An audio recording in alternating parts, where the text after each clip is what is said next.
โอซีDOC พาทัวร์เย้นี่บังไฟจุดตั้งแต่ยามใดเนี่ยนี่เด้อเราจะข้ามไปได้จังใด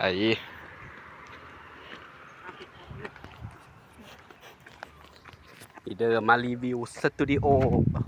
บ่แม่นเว้าผิดบ่แม่นสตูดิโอแต่ว่าเป็นอีหยังเขาเอิ้นนี่ยังตกเข้าไปซาเบิดอันนั้นเป็นนี่ยังขาว ได้ ๆเป็นโฟมมั้งยัง น่าจะเป็นผักเดี๋ยวซูมไปเบิ่งกัน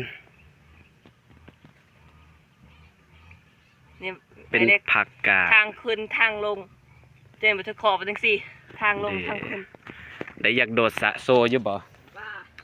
ไอ้เล็กโดดบ่โดด กะเป็นแต่อยากโดดอยู่แต่ว่าขี้ข้านไปเปลี่ยนสุดใหม่เป็นตะหนาวโพด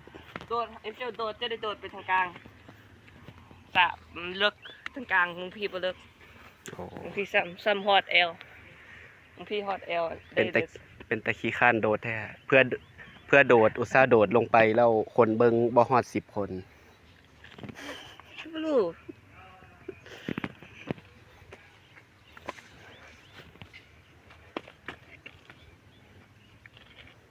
ไปกินแล้วบ่กิน แต่ว่าลึกอยู่แม่นบ่ แม่น โอ้ เนี่ยมองเลิกๆใกล้ๆใกล้ๆผักบุ้งแม่นมั้งท่วมหัวมองทางกลางกับมองหัวคอเป็นซ้ำแฮดแล้ว ตู้ไข่มาแล้ว อันนี้แนวเกียร์ปลาเพราะมองนั่ง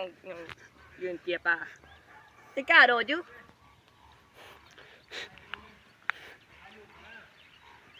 บ่ได้ถ่ายรูปถ่ายแต่คลิป เดี๋ยวเจอโดดจะโดดจะกล้าโดดตัวนี้อยู่ โอ้ย เราได้เปลี่ยนทรงนี่ขาก็ดีอยู่ มันจะดีอยู่บ่ สดชื่นตาบ่จะบ่ตอดได้เที่ยมันกำลังบ่ตอดปานใด มันเป็นตะหนาวแท้เป็นตะขี้ข้านโดดแท้ บ่หนาวทั้งบนเป็ จั น ง อุ่นทั้งใต้เป็นหนาว จังเฮ็ด EP หน้าได้บ่ จะเปลี่ยนสุด ถ้าเบิ่ง EP 2ละกัน อันนี้เป็นสุดดีเห็นบ่นี่เบิ่งทรง แม่นเราไปเปลี่ยนชุดใบน้ำมีไว้ชุดใบน้ บ่มี ำเอาไปเลยเปิดขายบ่ได้หยัง ขายเบิดแล้ว ว่าไม่ได้มันโบกเดินมันโบก แม่น ก็เนี่ยมันฮ้อนไปจะโดดอุ่นหนาวดีบ่ นี่ มันบ่หนาวนี่มันบ่หนาวสำ แล้วก็ไปถ่ายเฮ็ดรีวิวที่ เด็ นั่ง ก ที่ ๆมั นั่ น งตู้ พุ่นตกปลานั่นวงขี้ดินจม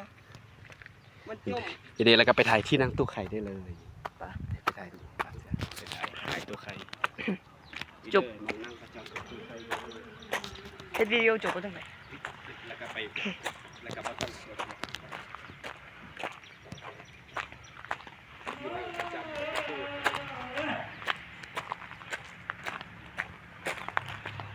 ู้เสีย เด็กคือแท้